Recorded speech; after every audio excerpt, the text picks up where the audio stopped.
On her wedding day, Rome rejoiced. The empire believed purity had returned to the throne. But behind the garlands of gold and hymns of virtue, a quiet rebellion began. In 38 CE, a 15-year-old girl became the most powerful woman in the world, and in time, its most feared. Her name was Valyriia Maselina. The chronicles praise her beauty, archaeology whispers her corruption. Who paid the price for Rome's virtue when its empress turned it into spectacle? The records fall silent, but the ruins still speak. If you value the historical record, subscribe. When the ledger closes, the bones still speak. At 15, Valyriia Maselina walked through the marble halls of the Palatine Palace, draped in white silk, her face a portrait of Roman ideal youth, fertility, and noble blood. Beside her stood Claudius, 50 years old, limping scholarly and awkward. To the public, their union was divine balance, innocence matched with intellect, beauty, healing the empire's scars after Caligula's madness. The Senate toasted her as the flower of chastity. Yet, beneath the applause lingered unease. In Rome, a woman's virtue was never her own. It was the property of the state. Maselina learned quickly that her body was empire. Her womb symbolized continuity, her smile stability, her silence obedience. The girl empress watched senators kneel to her husband, not from love but fear, and saw in that trembling submission a new form of power, one that did not need swords or decrees. It only required hunger.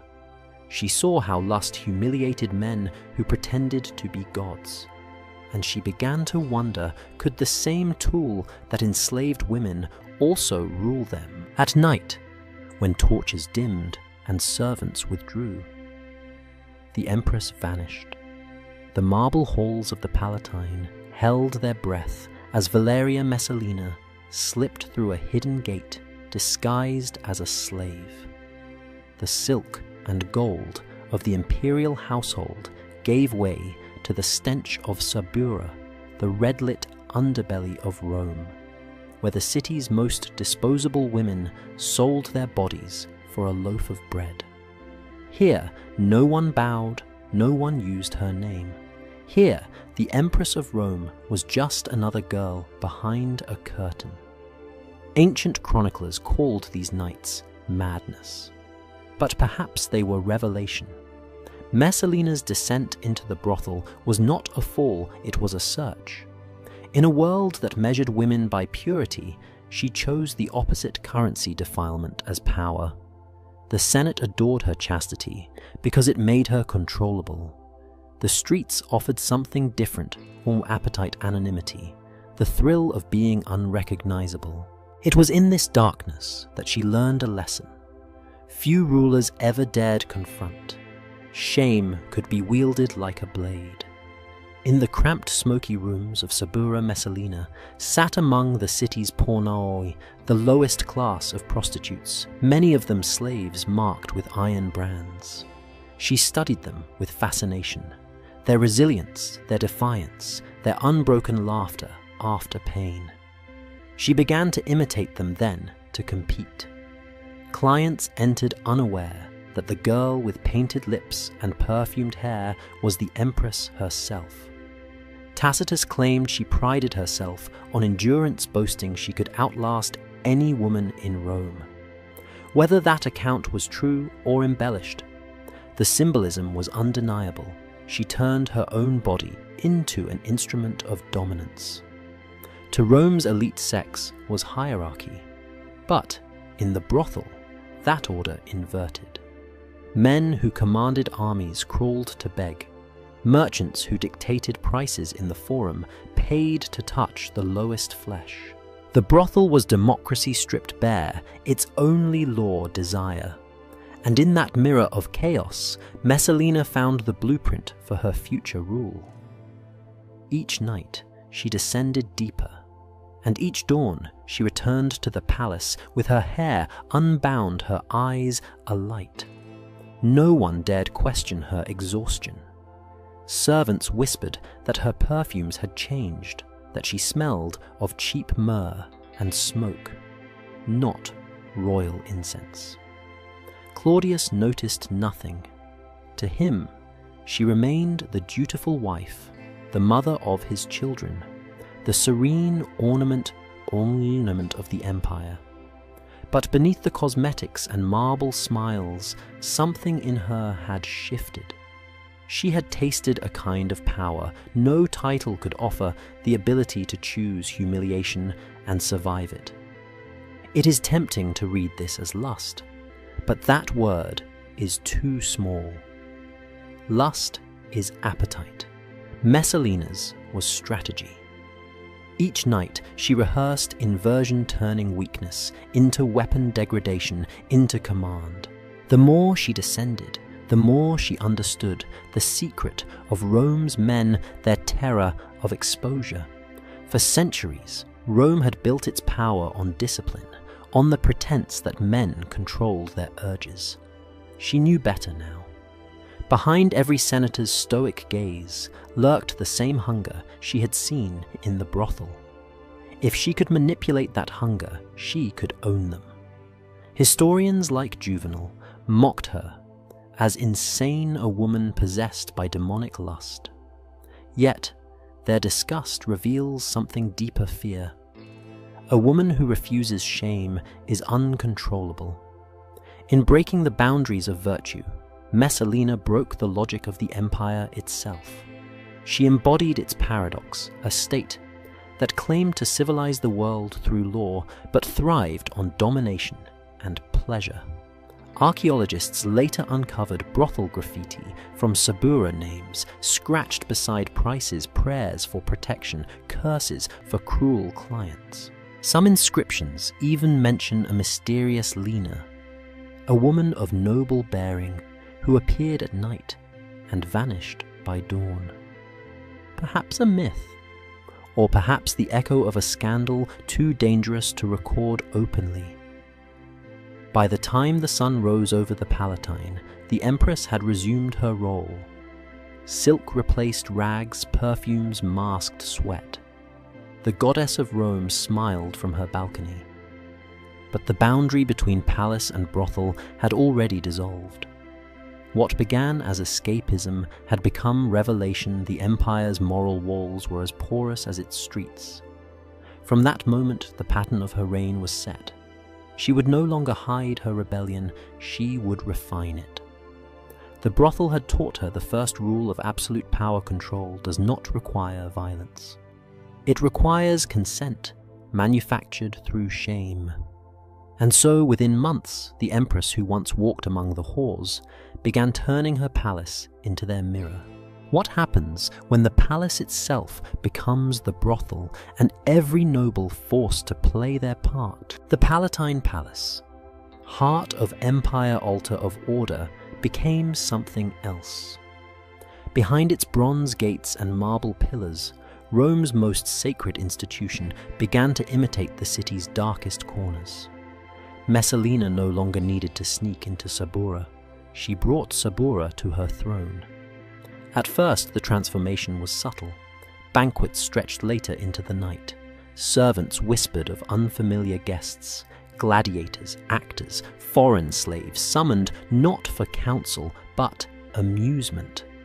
Senators reclined on ivory couches as dancers entered the air, thick with spiced wine and the cloying scent of amber oil. But amid the laughter, an unease grew.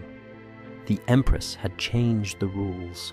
Maselina presided like a priestess of excess. Draped in gold, her eyes cold, and assessing, she decided who would rise and who would fall, not through decree, but through humiliation. Aristocratic women were forced to attend, dressed in transparent silks, forbidden to avert their gaze. Their husbands sat beside them, unable to intervene.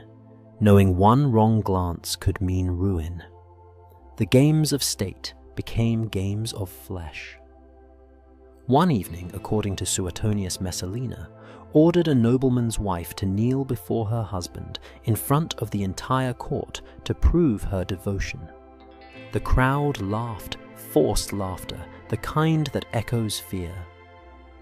From that night onward, obedience was measured in silence.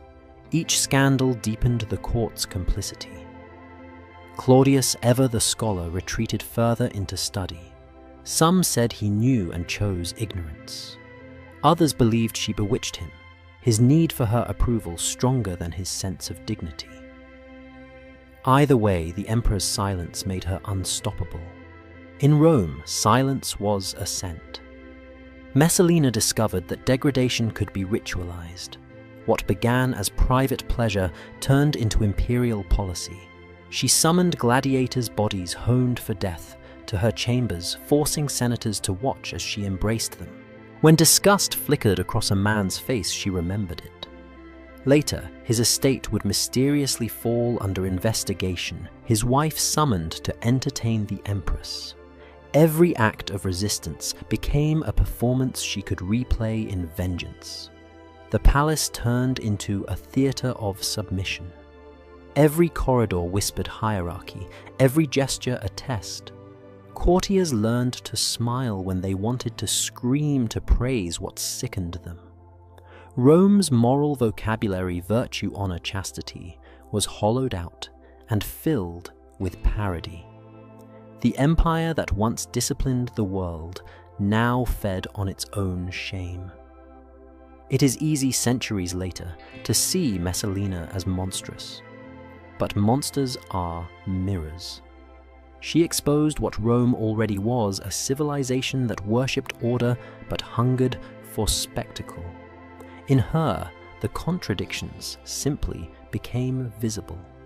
She fused sex and politics, turning the body into empire's truest stage. The senators who condemned her excesses still paid for brothel slaves. The moralists who wrote against her still attended her feasts. They did not hate her depravity, they hated her audacity to own it. Each night, her banquets grew more elaborate, more obscene. Platters overflowed with oysters and figs soaked in honey. Fountains of wine poured until dawn. But amid the decadence, something colder ruled observation. Messalina watched her guests with the precision of an accountant, noting every blush, every tremor of envy. The empress had learned that power was not in desire itself, but in forcing others to perform it. Soon, rumors spread that the palace contained a secret chamber, a private amphitheater draped in purple, where nobles were made to enact their own humiliation. Some called it superstition, others survival. Yet, those who entered rarely spoke of what they saw. What mattered was not the acts themselves, but the silence they produced. That silence seeped into every corner of Rome. The Senate debated laws, while knowing its highest members had knelt before the empress. The Praetorian Guard swore loyalty while fearing her spies. The line between the state and the bedchamber vanished. For the first time, the machinery of governance was fueled not by glory or duty, but by humiliation. And through it all, Messalina smiled. She had found the empire's pulse, not in marble or legions, but in the quiver of fear beneath polished words.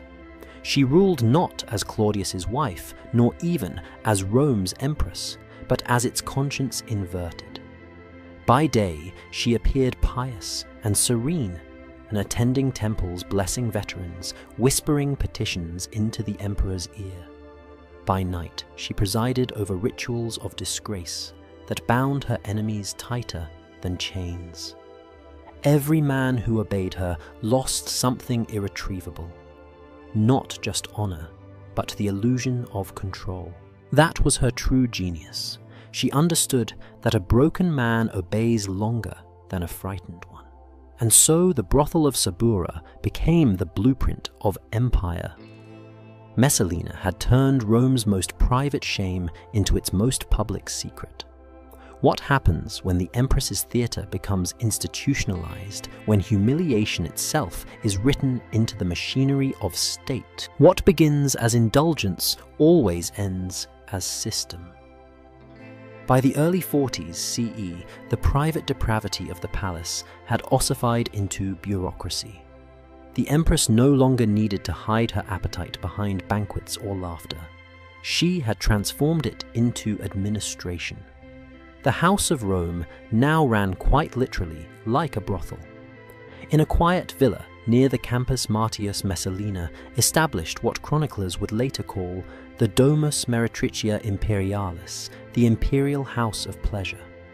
To the public, it appeared a pleasure estate for foreign dignitaries. In truth, it was the beating heart of a new form of control. Here, the Empress combined the two engines of empire lust and record-keeping. Everything had a ledger. Every woman, whether senator's daughter or captured slave, was assigned a price. Every act a note in the scrolls of her attendants. The Empress turned desire into documentation. Aristocratic women summoned to the villa arrived under pretexts of diplomacy or devotion. Once inside, the doors locked. Guards confiscated their jewelry, their titles, their names. They were given false ones, Lyra Chione Irene, identities as fragile as parchment. Messalina would then preside not as participant, but as overseer, watching her guests through gauze curtains. Senators and merchants entered, expecting entertainment, only to find themselves trapped in a play whose script she alone possessed. Each encounter generated intelligence. Each humiliation became collateral. The Empress's scribes, often eunuchs or freedmen, recorded every confession muttered, between gasps, every careless boast, every plea for secrecy. Later, those same notes resurfaced as imperial decrees, land seizures, demotions, sudden appointments. No law cited her name, yet every decision bore her signature. Messalina had discovered what Rome's generals never could, that the mind breaks more completely through the body than through war. Soon, rumors spread through the city that the emperor's household had become a trap. Yet, no one dared resist. The palace controlled not only the army's payroll, but the city's desire for spectacle. Those who denounced her were mocked as prudish. Those who obeyed her were rewarded with access and favor. The Senate learned to fear scandal more than death. In this machinery, even virtue became currency. A man who flaunted chastity invited suspicion. A woman too modest drew attention. To survive was to perform corruption convincingly. The brothel was no longer a place. It was a language, a system of coded gestures and silences. Messalina had institutionalized the logic of Saburra that control is achieved not through force, but through consent, engineered by shame. Archaeological fragments hint at the scale of her Operation Bronze name tags, small as coins, inscribed with both Greek and Latin numerals. Scholars once thought them gaming tokens. Now they are believed to have catalogued the women of the imperial villa. Some bear the faint etching of laurel leaves, perhaps signifying noble birth. Others the letters DM for Domus Messalinae. Even in anonymity, the hierarchy remained precise. Claudius's absence from this world was its foundation. His bureaucratic reforms, his obsession with census and taxation provided the perfect cover. While he counted citizens, she counted secrets. The empire's data became her arsenal. Where her husband ruled by decree, she ruled by dossier. Rome's famed order, its files, archives, signatures, became instruments of blackmail. The Senate may have written laws. Maselina decided who trembled under them. It was no longer possible to distinguish pleasure from policy. The villa near Campus Martius hosted nightly gatherings that resembled both ritual and interrogation. Guests were invited to indulge, filmed by memory, ensnared by consequence. The city's moral rot now had clerks and schedules. The Empress had created a bureaucracy of desire, a government of the flesh. And yet, for all its precision, the system depended on silence. One confession, one runaway could unravel the illusion. Thus, punishment became spectacle. A noblewoman who refused to participate was paraded through the palace corridors naked except for her jewels, while Maselina recited verses from Ovid about obedience. The laughter of courtiers masked terror. The lesson was clear. Resistance was the only true obscenity. When night fell, the ledgers closed, and Rome slept under the illusion of stability. But in the villa's cellars, slaves dried the ink on parchment heavy with the empire's shame. Each scroll bore the same wax seal, a serpent biting its own tail. Maselina's emblem. The cycle of pleasure and punishment complete. Through her Rome reached a terrible perfection, sin, rendered systematic humiliation converted into governance. The empire had built aqueducts to move water roads, to move legions, and now through the Empress, it had built an infrastructure for desire. When everything can be priced, what happens to the soul of a city? When lust becomes ledger, what remains sacred? Every empire begins with a story about virtue and survives by monetizing its vices. Under Maselina, Rome learned how to tax humiliation. The brothel had already become a bureau. Now it became a treasury. What had once been sin was reclassified as revenue. The ledgers from the villa near the Campus Martius, those fragments of papyrus unearthed centuries later, reveal the meticulous logic of her design. Each encounter, each secret, was accounted for. Not metaphorically, but literally. Fees paid by senators and generals were deposited through intermediaries into civic funds. The money then financed temples, theatres, even aqueduct repairs. Rome's greatness, its marble and fountains flowed from degradation. The transactions were invisible, but constant. A senator's silence purchased with gold would reappear as a donation to public works. The coins that glittered in sunlight beside the Colosseum's construction sites were the same that had been dropped in trembling hands the night before. The empire ran on circulation of water, of money, of flesh. And Maselina understood better than anyone that the greatest stability comes not from fear, but from dependence. Her blackmail network evolved into an economy of obedience. Generals who wished for commands, merchants who sought licenses, nobles who desired tax exemptions, all found their requests linked somehow to the Empress's favor. Refusal wasn't punished by death, it was punished by exposure. A whisper, a document, a single detail leaked at the wrong moment could end a career more efficiently than any dagger. The Empress no longer needed to seduce. The system seduced for her. The allure of access replaced desire. To be invited to her gatherings, those rumored ritual banquets, where power changed hands through pleasure, was to be included in the empire's true senate. The marble chamber where Claudius read decrees became a theatre of fiction. The villa with its scented lamps and silken couches became the empire's real parliament.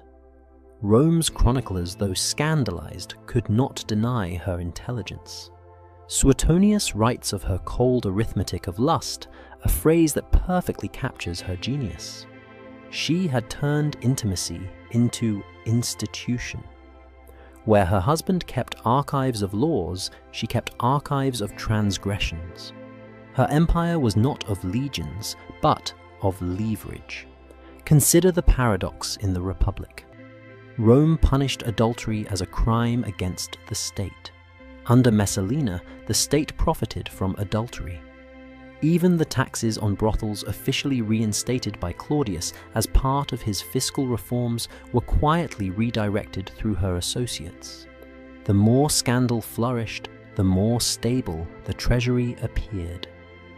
The empire discovered a new principle of survival, that vice, if organized, could sustain order. The moralists of the Senate muttered about decay, but none dared act.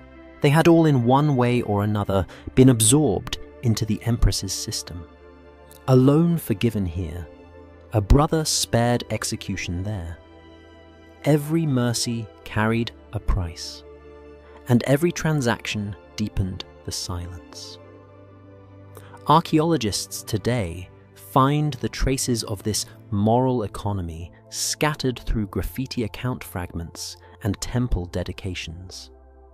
A votive plaque from the Aventine Hill bears the inscription, "For favors received through her grace, I give thanks to Venus."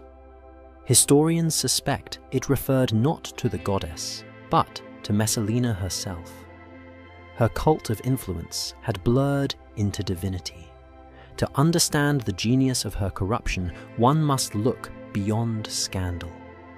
She did not destroy the empire's structure, she perfected it. By merging pleasure with politics, she ensured that every layer of society had a stake in its own degradation. Senators who mocked her in private still owed her in public.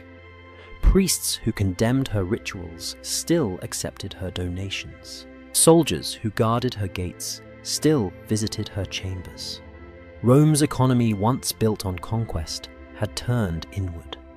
Its colonies lay not across the sea, but in the hearts of its citizens.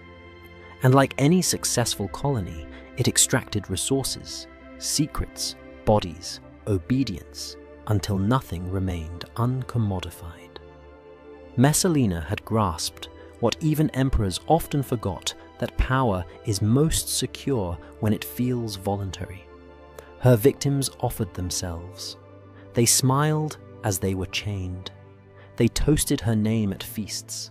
They convinced themselves their complicity was survival. In a sense, it was. For those who refused her system, annihilation came swiftly. One story recorded in fragments by Cassius Dio tells of a senator who attempted to denounce her publicly. Within a week, anonymous accusations of embezzlement surfaced. His estates were seized, his wife summoned to the villa. By month's end, he was found dead. Poison or despair, no one knew.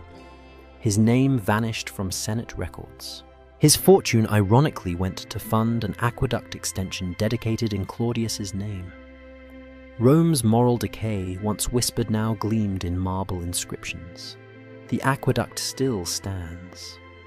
Tourists marvel at its arches, not realizing they were paid for with silence. And yet beneath all this order, something dangerous stirred. The machinery Messalina built was too efficient. Its very perfection threatened the illusion of male authority. The Senate's elders gritted their teeth as she turned them into actors in her moral theatre. The emperor's freedmen, sensing opportunity, began collecting their own intelligence notes about the empress's excesses, her debts, her lovers. The system that thrived on surveillance began to devour itself. The irony was almost mathematical. By transforming humiliation into economy, Messalina had tied Rome's prosperity to her corruption. To remove her would mean dismantling the mechanism that kept the Senate obedient and the coffers full. And so for now the city pretended. The festivals continued, the fountains poured, and the empire's conscience drowned in perfumed water. But every ledger has its error column. Every economy of control breeds its deficit of faith. Somewhere in those gilded archives, beneath the wax seals and censored names, the cracks had begun to show. What happens when even religion, the empire's supposed moral foundation, becomes part of the same machinery? When gods themselves are invoked not for purity, but for pleasure. In ancient Rome, religion was not faith, it was structure. Every god had an office, every ritual a legal clause. The temples were less sanctuaries than bureaucracies of the divine. It was in this world of marble order and sacred hierarchy that Maselina found her next instrument of control. Having conquered the Senate through desire, she now set her sights on Rome's most untouchable domain, the gods themselves. To corrupt a temple was to rewrite the contract between mortal and divine. But Maselina understood something deeper, that worship was theatre, and theatre could be owned. She transformed piety into performance. The cults of Venus, goddess of love, and Bacchus, god of ecstasy, were her stage. What began as private vice now draped itself in incense and hymn.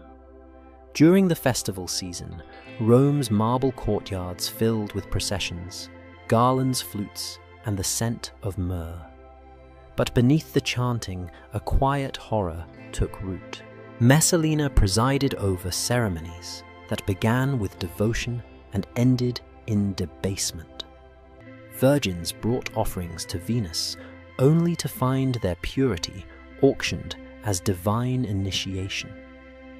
Priests, once guardians of chastity, became stagehands in her orgies of faith. Tacitus and Juvenal both mention the transformation of the Bacchanalia, the festival once meant to celebrate divine joy. Under Maselina, it became a state-sponsored ritual of humiliation. Wine-flowed masks hid identities, and boundaries dissolved. Senators found themselves paired with slaves' matrons, forced to dance before the idols they had once venerated. In these nights, the empire's social order inverted, and the empress ruled as both goddess and executioner. She wore white, like a vestal, then stripped the symbol of its sanctity. Let Rome see what its gods truly demand, she is said to have whispered. Her message was blasphemy, masked as revelation, that purity was a performance chastity, a tax, and the gods themselves obedient to pleasure's empire. To a Roman citizen, this was more than scandal, it was cosmic treason. Yet, no uprising came. The city was captivated. The ceremonies were too dazzling, too expensive, too well organized. Lavish processions marched through the streets, funded by the very tributes extorted from the Senate. Each temple feast fed hundreds, each sacrifice a display of imperial bounty. Maselina had achieved the impossible, she had turned religion into public relations. The temple of Venus Erycina on the Capitoline Hill became her headquarters. Once a shrine to marital harmony, it now hosted banquets, where the empress reclined on the altar steps, surrounded by musicians, her fingers stained with sacrificial wine. Statues of the goddess were adorned not with olive wreaths, but with silk veils and jewels confiscated from noble women. At dawn, the altar reeked of incense and human sweat. But the true genius of her sacrilege was psychological. In Rome, piety defined identity. To violate sacred ritual meant social death. Maselina used that terror. Her victims, bound by faith, were trapped between damnation and disgrace. Refuse her invitation and risk being labeled impious a crime that carried exile or execution. Accept it and become complicit in blasphemy. Either way, she owned them. Historians often treat this as moral decay, but it was strategy. By fusing sex and sanctity, she erased Rome's last refuge of moral authority. The senators who once invoked the gods for legitimacy now found their prayers contaminated. Even the Vestal virgins, the very embodiment of divine purity, were not beyond her reach. A rumor spread that one under threat had been forced to serve wine at one of Maselina's feasts. If true, it marked a line crossed not by passion, but by calculation. Religion became another ledger, another theatre of debt. Donations once made to temples were funneled into her coffers under the guise of sacred contributions. When citizens prayed, they prayed through her network of priests, all loyal to her favor. The gods were now bureaucrats under imperial payroll, and the people the same crowd that filled the circuses and amphitheaters watched in fascination. Some condemned her, others adored her, but none could look away. The rituals were too grand, the scandal too enthralling. Rome's conscience was eroding not through shock, but through spectacle. Even Claudius Emperor and Pontifex Maximus, the supreme priest of Rome, remained paralyzed.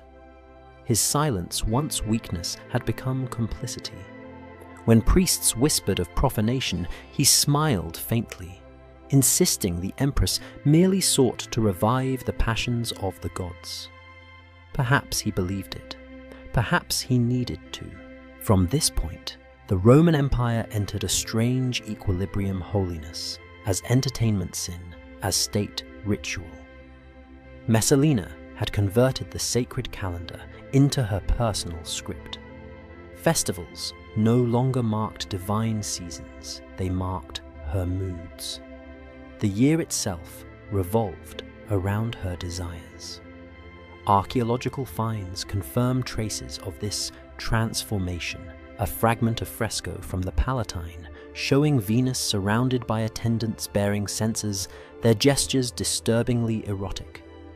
Coins minted briefly in 47 CE, depicting a veiled woman crowned with vine leaves, an image scholars debate even now, uncertain whether it was Venus Bacchus or Maselina herself. By this point, she had reached the summit of her power. The Senate feared her, the temples served her, the people adored and despised her in equal measure. She had woven pleasure into Rome's very soul. But every system of indulgence carries a hidden deficit. By turning religion into theatre, Maselina had erased not only the god's authority, but her own foundation. When everything becomes sacred, nothing is. When everyone kneels for pleasure, reverence ceases to exist. The empress had conquered devotion itself, and in doing so left the empire without faith. When faith collapses and spectacle reigns, what remains to satisfy the void? For Maselina, the answer would be one last contest, the one that would define her legend forever. There are moments when power drunk on its own perfection seeks proof of its divinity. For Maselina, that moment arrived one fevered night when she decided to turn her supremacy into spectacle, to test whether any mortal man or woman could match her endurance. It was not love nor lust, but demonstration, a declaration that the empire's goddess of shame could defeat even its goddesses of desire. According to Juvenal, the empress summoned Scylla, Rome's most celebrated courtesan, famed for her beauty and resilience. She proposed proposed a wager who could take the greater number of lovers in one night. The contest was staged not in secret, but in calculated semi-privacy, witnessed by attendants, guards, and select noblemen sworn to silence by terror. It was a ritual of measurement, the final fusion of sex and state. The setting was decadent to the point of obscenity. The chamber glowed with lamplight reflecting off polished marble. Musicians played slow rhythmic flutes. Perfume hung so thick it stung the eyes. On a raised couch of purple silk, Maselina reclined in full imperial regalia, pearls draped across her shoulders, a diadem glittering above her damp hair.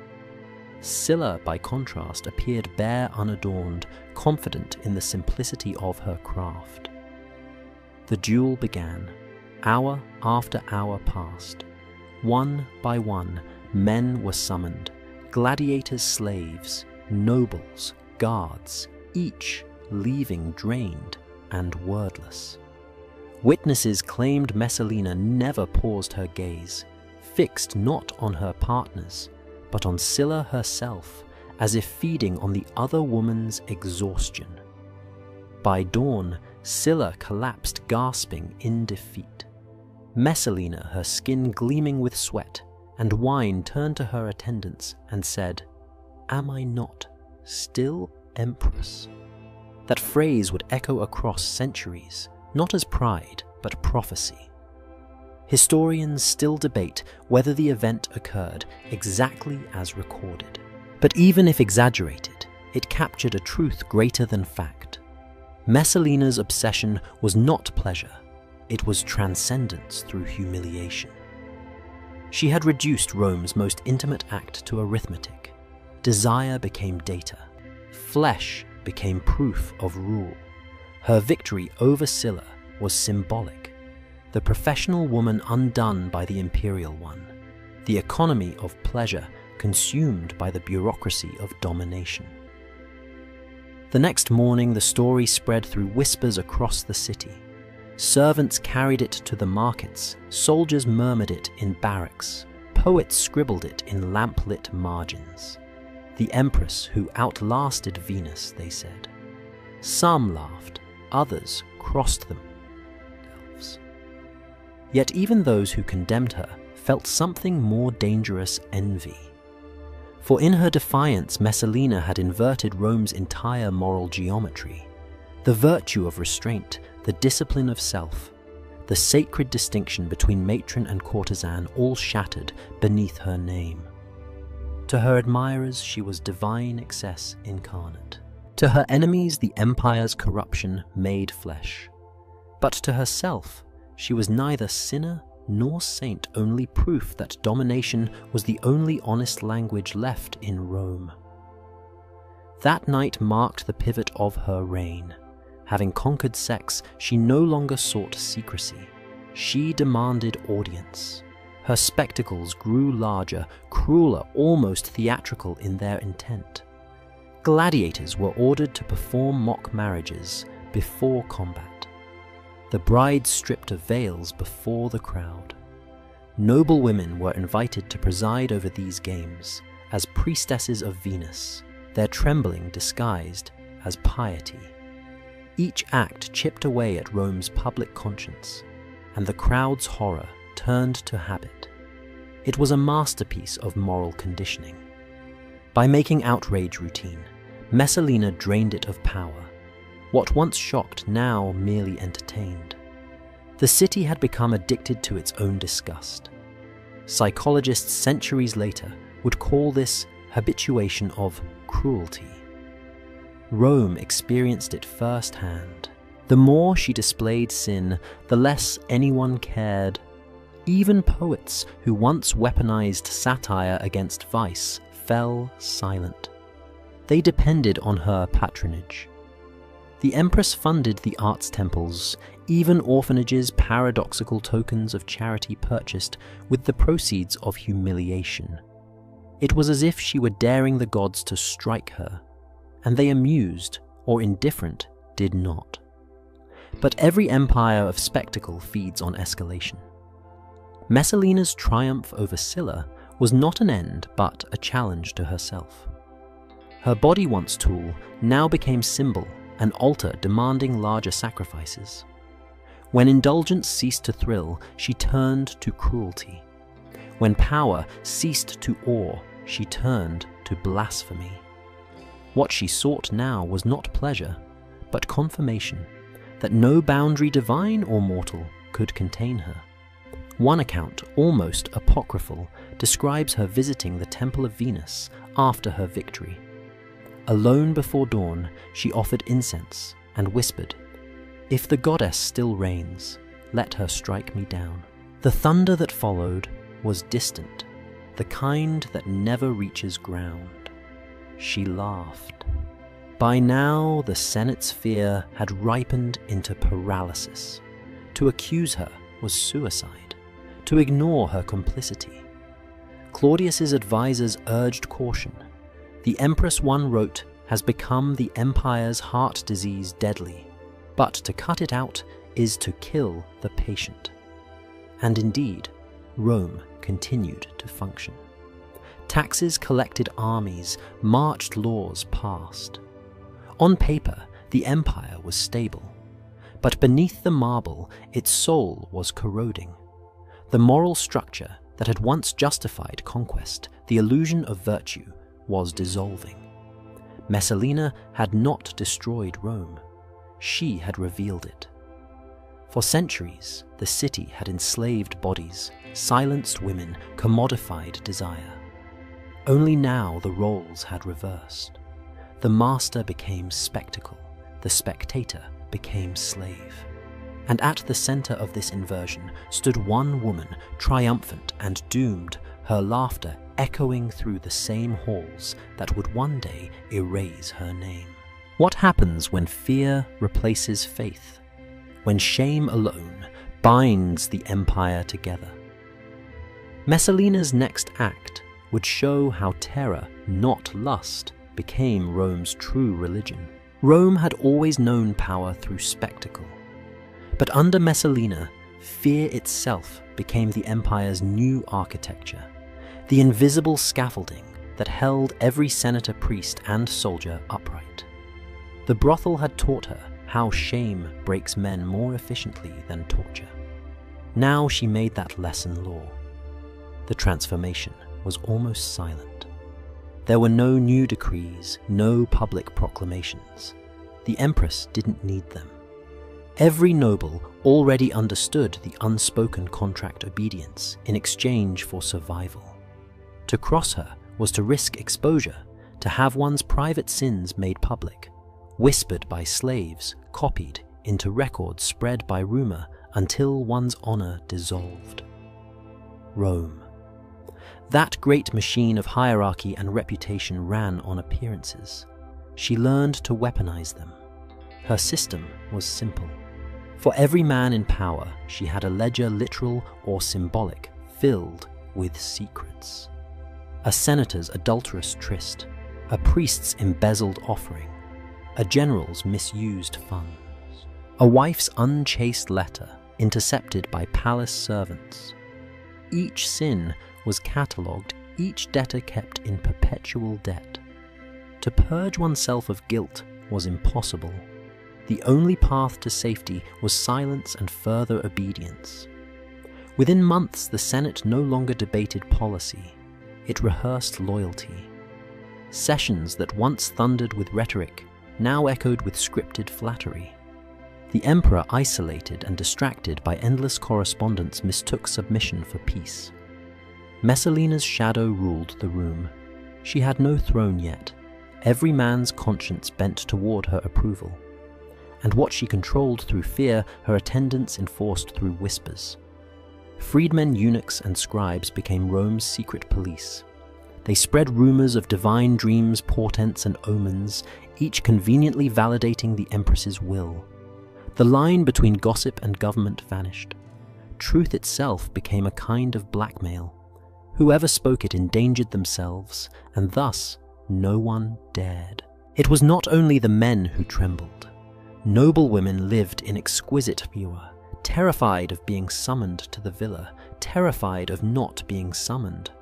Both outcomes were ruin. Invitations to her feasts arrived, sealed in wax. Opening them felt like touching poison. To refuse was defiance. To attend was surrender. In that perfect trap, virtue itself became self-incrimination. Maselina had crafted an empire where silence was loyalty and fear was faith. The temples that once guarded morality now echoed with forced prayers for her safety. The priests she humiliated publicly now blessed her name in private ceremonies. To the Romans who believed the gods punished moral corruption, her survival seemed proof of divine favor. Thus, paradoxically, her impunity bred worship. She had turned blasphemy into theology.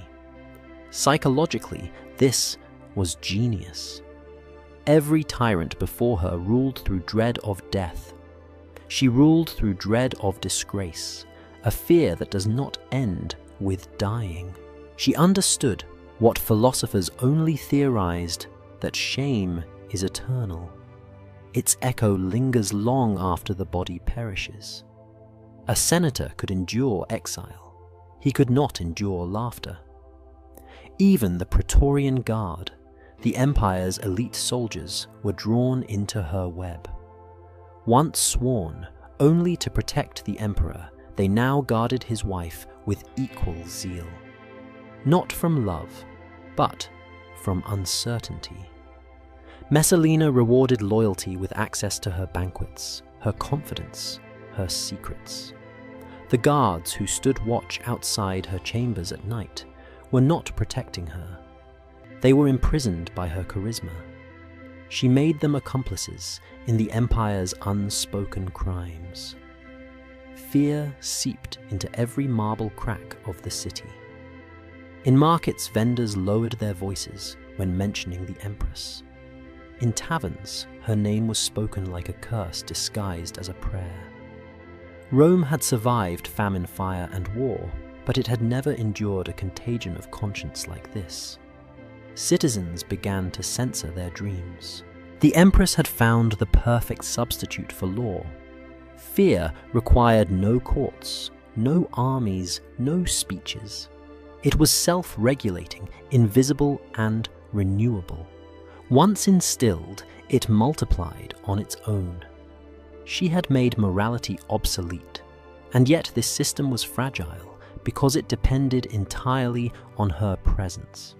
Fear, like devotion, requires a focus. Remove the idol and believers, remember they are many. That awareness was beginning to stir. Among Claudius's freedmen, those low-born administrators who owed their status to his bureaucratic reforms, resentment simmered. They had long tolerated her power as necessary for stability, but now her humiliations touched even them.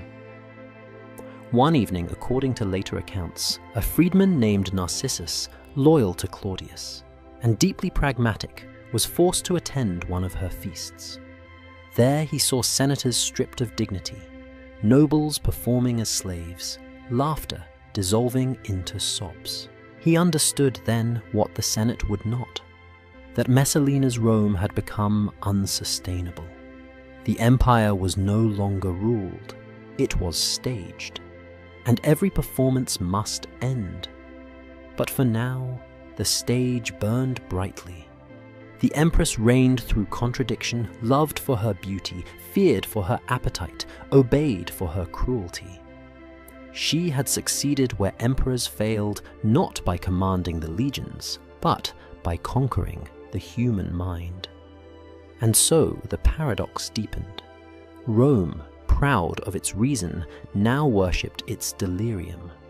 The philosophers who taught moderation now toasted excess. The priests who preached piety now administered vice. The emperor who ruled in name slept beside the woman who ruled in truth. Every smile in the Senate was rehearsed. every cheer in the theatre was insurance. The empire's grandeur still dazzled, but its foundation trembled not from rebellion, but from the exhaustion of pretending.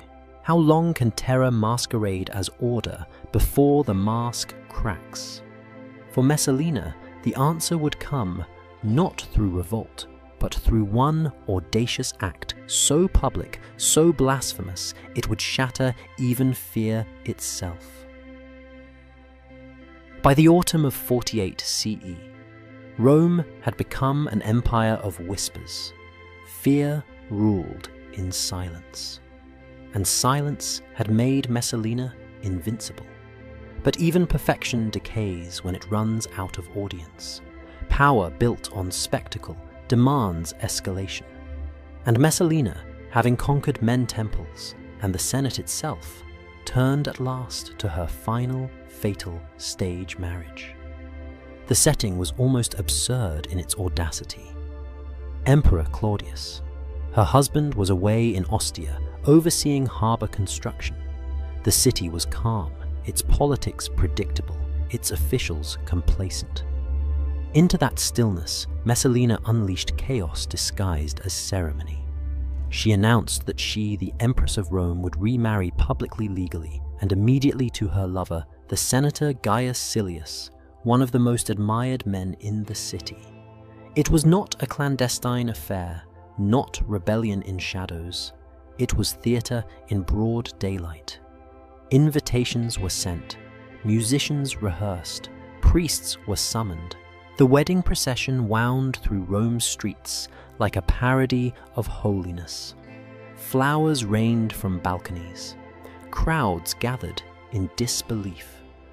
The empress, crowned with garlands, led the march as if the gods themselves had sanctioned her blasphemy. In Roman law, the act was unthinkable. She was still married to Claudius, the Pontifex Maximus, the supreme priest of all Rome. To wed another man while the emperor lived was treason by definition punishable by death. But Maselina no longer believed in law. She believed in momentum, the delusion of the powerful, that spectacle itself protects them. Some historians argue she intended to replace Claudius entirely. Silius Young, eloquent and politically connected, had many admirers in the Senate. Perhaps she imagined a coup disguised as romance, that by marrying him she could crown a new emperor, one bound to her by passion and fear alike. Others say she sought self-destruction, a compulsion for exposure to burn the stage she had built. But one truth unites both theories: she no longer distinguished between the theatre of pleasure and the theatre of power. The ceremony took place in full view of the public. Priests officiated. Witnesses signed contracts. Maselina and Silius exchanged vows beside the very altars that had once sanctified her as Claudius's wife. As incense coiled into the air, Rome itself seemed to hold its breath. Never in its history had a living empress force declared herself the bride of another man. It was a blasphemy so vast it could only be called devotion to chaos itself. At the feast that followed, the empress laughed louder than any guest. She raised her cup and toasted her own undoing. Around her, senators smiled thinly, their minds racing. They had lived too long under her reign of fear to intervene. No one knew whether the gods or the emperor would strike first. Meanwhile, in Ostia, the news reached Claudius like thunder. The accounts differ on his reaction. Some say he laughed, believing it an impossible rumor. Others record that he turned pale and asked repeatedly, "Am I still emperor?" It was Narcissus, the freedman who had once watched her humiliation rituals in silence, who acted. He saw that hesitation would doom them all. Riding through the night with a contingent of soldiers, he brought Claudius back to the city before the Senate could fracture between loyalty and terror. In Rome, panic spread through Messalina's circle. Her attendants scattered, the lover's villa filled with the sound of breaking glass, shredded documents, and frantic whispers. For the first time in years, the Empress felt the air shift. The silence she had cultivated now roared against her. Yet, even as soldiers closed in, she refused to believe the world could turn on her. Power had always forgiven her.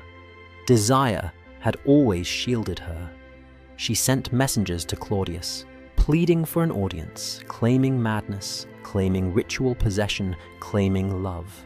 Every excuse was an echo of her reign, half confession, half performance. Claudius's advisors debated what to do. The Senate demanded her execution. Some generals argued exile. Claudius himself, ever the vacillating scholar, hesitated again. Perhaps he still loved her. Perhaps he feared her ghost more than her guilt.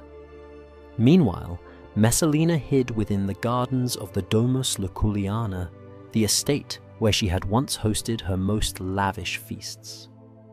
The irony was perfect. The place of her triumphs became her prison. She wandered among the fountains, still dressed in her wedding finery garlands, wilting jewels glinting in fading sunlight. Witnesses said she seemed dazed, muttering to herself, lines from tragic plays. "Have I not given Rome its gods? Must Rome not worship me?" The Senate's patience broke. Narcissus, acting on imperial authority, ordered her execution without waiting for the emperor's final word. He knew Claudius's hesitation could become forgiveness, and forgiveness would mean the end of them all. The soldiers marched toward the gardens. Even then, the Empress did not flee. She still believed spectacle would save her, that her beauty, her tears, her voice could charm history itself. When the centurions arrived, she asked to see a mirror to fix her hair before dying. Her final gesture, they said, was vanity, disguised as dignity. The empire she had ruled through humiliation would end with a single command. But could even death silence the woman who had turned desire into empire? The next act would reveal that her execution was only the beginning of her legend, and Rome's reckoning with its own reflection. The garden of the Domus Luculliana was eerily quiet that afternoon. Wind carried the smell of cut myrtle and iron. It was the same garden where Messalina had once held midnight feasts, now transformed into her final stage. The woman who had ruled through appetite, who had turned shame into government, now faced the one boundary even she could not transgress, the limit of flesh itself. According to Tacitus, when the soldiers arrived, she was found sitting by a fountain.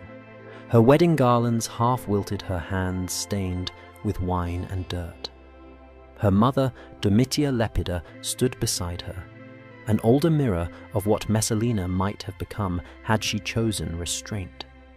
Lepida pleaded with her daughter to face death with courage, to end the farce with one dignified act. "You have lived as an empress," she whispered. "Die as one." But courage is a habit, and Messalina's life had taught only control through others' fear, never through her own. She tried to speak, but words failed her. For the first time, the woman who had commanded senators into silence found herself voiceless. When Narcissus entered, she recognized him instantly. The freedman who had once endured her banquets, the bureaucrat, who had watched, memorized, and waited. He did not gloat. He simply read the emperor's orders in the measured tone of a clerk. The empress is to die. The emperor will not see her. There was no mention of treason, adultery, or blasphemy. Only her name stripped of titles, stripped of divinity. Tacitus records that a dagger was handed to her.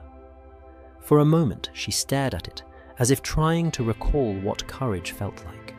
She pressed the blade to her throat, but could not drive it home. Her hands shook. History is cruel enough to remember that detail. When she faltered, a soldier stepped forward and finished the act. Her blood ran into the same fountain that had reflected her laughter years before.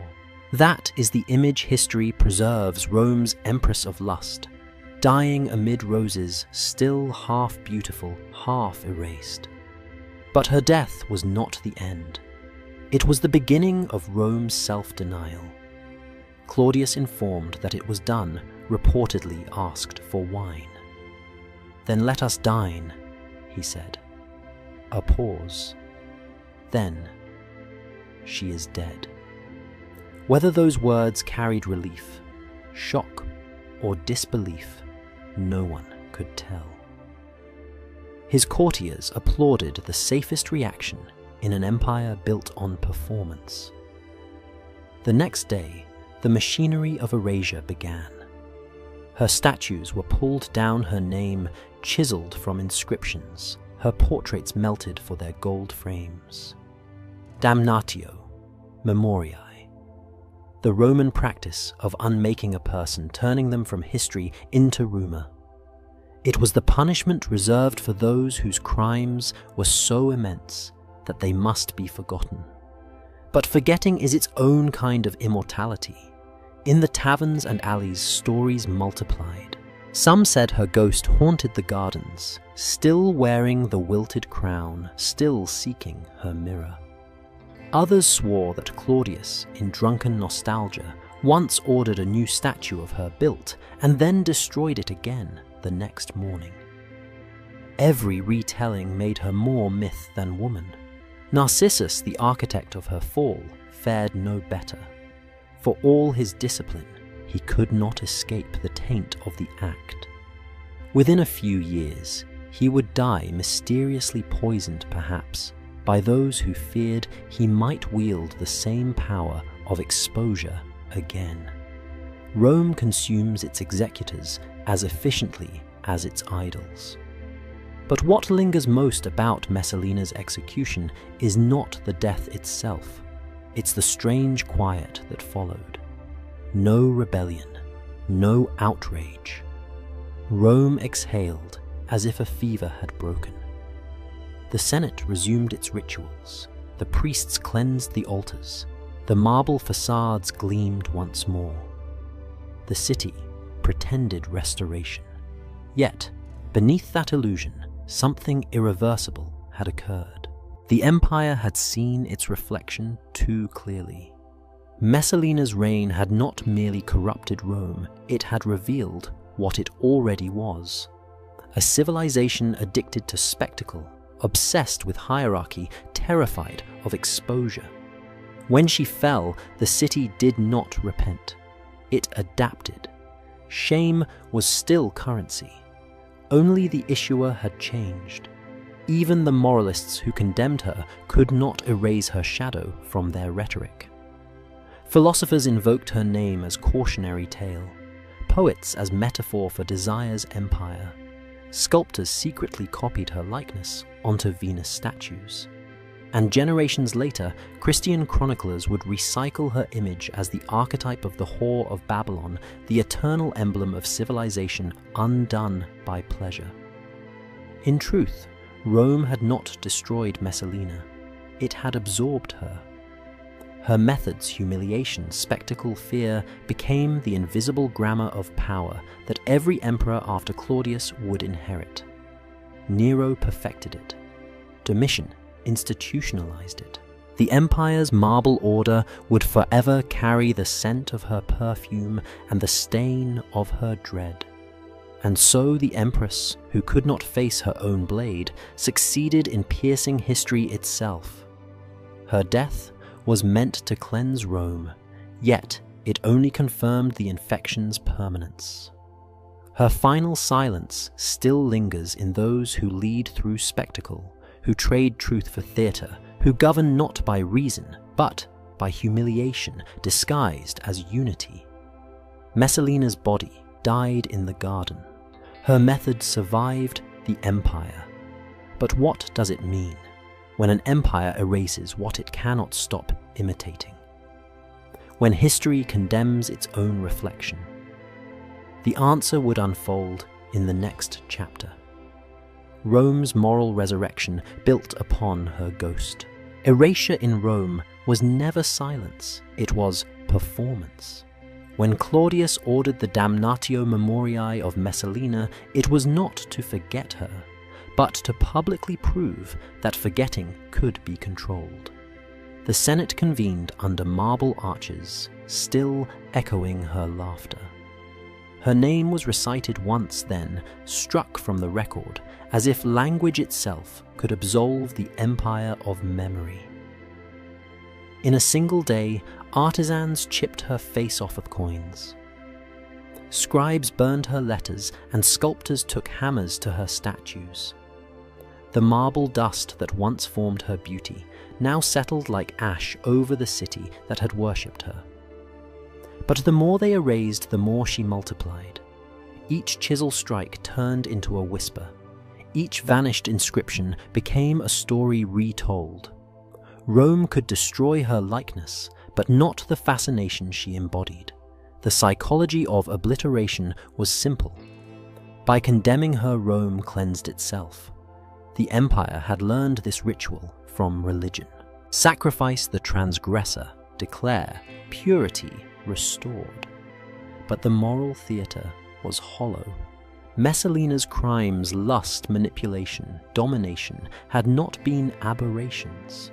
They were reflections of Rome's deepest truths, magnified through a woman who dared to act out what men only fantasized in secret. As the Senate debated her erasure, many of those who voted for it had once been her willing participants. Their guilt demanded a scapegoat.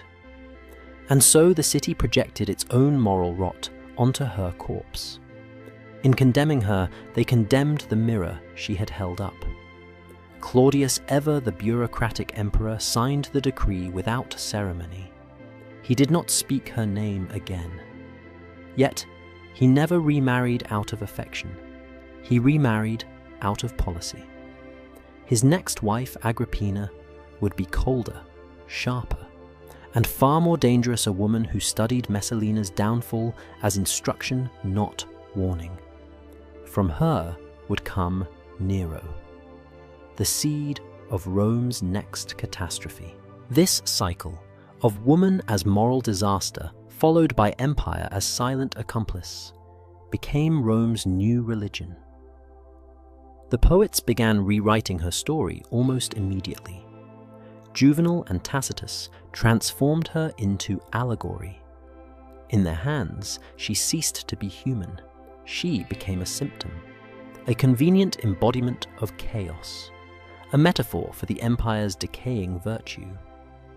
But beneath the rhetoric, a quieter truth persisted. Rome needed her.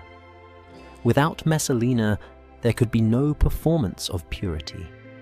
Her downfall allowed senators to pose as moral guardians, philosophers to write treatises on moderation, priests to rededicate temples, all while continuing the same hypocrisies in private. Her erasure gave them permission to continue sinning under the banner of reform. Archaeology confirms the absurdity of that pretense. In the ruins of the Palatine fragments of frescoes survive sensual, vivid, unmistakably hers. Not all were destroyed. Some were merely plastered over, hidden behind new walls built by later emperors. When those walls cracked centuries later, the original images emerged intact, Maselina, reclining like Venus, surrounded by attendants. Beneath centuries of whitewash, her colours still burned. And perhaps that is the truest metaphor for Rome itself. You can bury shame under marble, but marble decays. You can decree forgetting, but desire remembers. The empire that claimed to worship law and reason could not live without the chaos she represented. Messalina became the spectre of continuity proof that moral reform in Rome was always theatre staged for the benefit of those already guilty. Even Christian chroniclers centuries later could not resist invoking her. They denounced her as the whore of Babylon, yet used her image to warn against female power. Her legend survived precisely because it terrified men that beauty could rule more completely than armies that desire could unmake laws faster than any rebellion. In the end, the damnatio memoriae was not the end of Messalina's story. It was her apotheosis. Erased from public record, she entered myth, a ghost wandering the boundary between history and imagination. The more Rome tried to silence her, the more enduring her echo became. Standing today among the ruins of the Palatine Hill, archaeologists still find traces of her names scratched in hidden corners, initials in marble feminine figures hastily recarved into goddesses. It's as if even the stone refused to forget. The empire that tried to deny her became the monument that immortalized her. Philosophical focus. What does it mean when civilization must destroy its own creation to prove its purity? Messalina's erasure was not an act of justice. It was an act of confession. Rome admitted through the violence of forgetting that its ideals were unsustainable without hypocrisy. The empress who lived for spectacle had the last performance. The empire itself became her final stage. And yet the story does not end in marble dust or imperial decrees.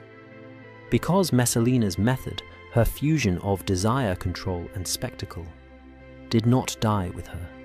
It became the invisible bloodstream of Western power itself. That is the true legacy to be confronted. Messalina's story did not vanish with her body. It seeped into Rome's bloodstream, into the way power dressed itself, justified itself, and punished itself.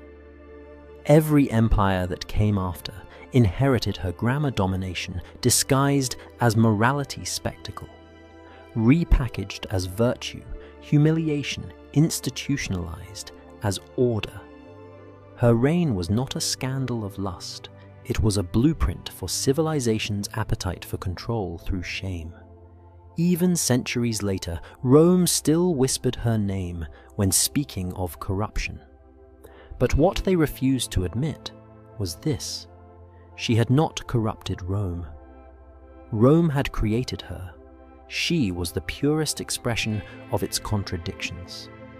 A society that worshipped virtue, but celebrated conquest, that adored beauty, yet fed on submission, could only ever produce an empress who turned those contradictions into law. After her execution, the city returned to its rituals, processions, of piety sacrifices to the gods, vows of renewal. The same streets where her wedding to Silius had marched, now echoed with prayers for divine forgiveness. But under the incense and chants, nothing had changed. Rome remained addicted to spectacle. It only shifted the stage from Messalina's bedroom to the amphitheater, from private humiliation to public execution. When Nero ascended, he studied her story with fascination. He too learned that fear could be entertainment, that scandal could cleanse politics. What Messalina had invented in secret chambers, he broadcast in arenas. He turned empire into theatre, her legacy amplified to imperial scale. In that sense, she was not an aberration. She was prophecy. And as the centuries unfolded, her ghost travelled beyond Rome. Medieval chroniclers turned her into a cautionary tale. Renaissance painters transformed her into erotic allegory, and modern historians labelled her a pervert to preserve their own civility. Yet, beneath every retelling lay the same truth. societies need their Mesalinas. They need figures to absorb their moral guilt, to embody the sins that sustain their order. The whore, the witch, the hysteric, the immoral woman. Each is a reincarnation of the Empress, erased yet never gone. Because shame is not merely punishment, it's control.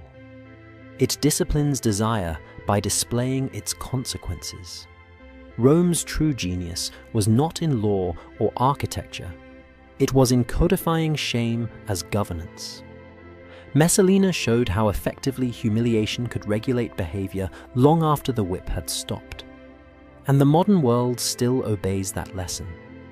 Think of the echoes political scandals turned into moral theatre, tabloid trials disguised as justice, the fascination with fallen women, disgraced leaders, public confession. Every age reenacts Rome's addiction to moral spectacle. The difference is only the medium. Where Messalina's downfall was carved in marble and blood, ours unfolds on screens and headlines. But the logic is identical. Power maintains itself by staging sin, then punishing it publicly. Philosophers call this the economy of shame, a system in which every civilization must manufacture transgression in order to prove its virtue. Messalina was its prototype.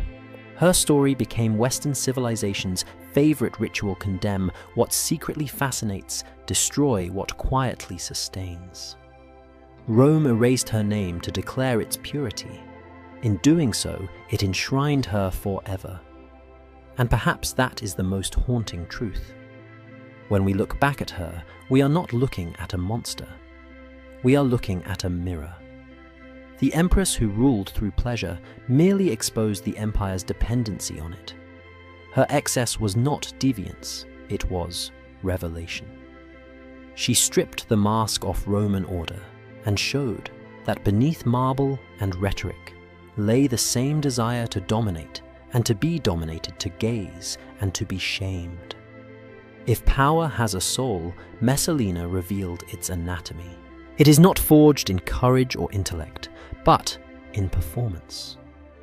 How one commands attention, bends morality, and survives exposure.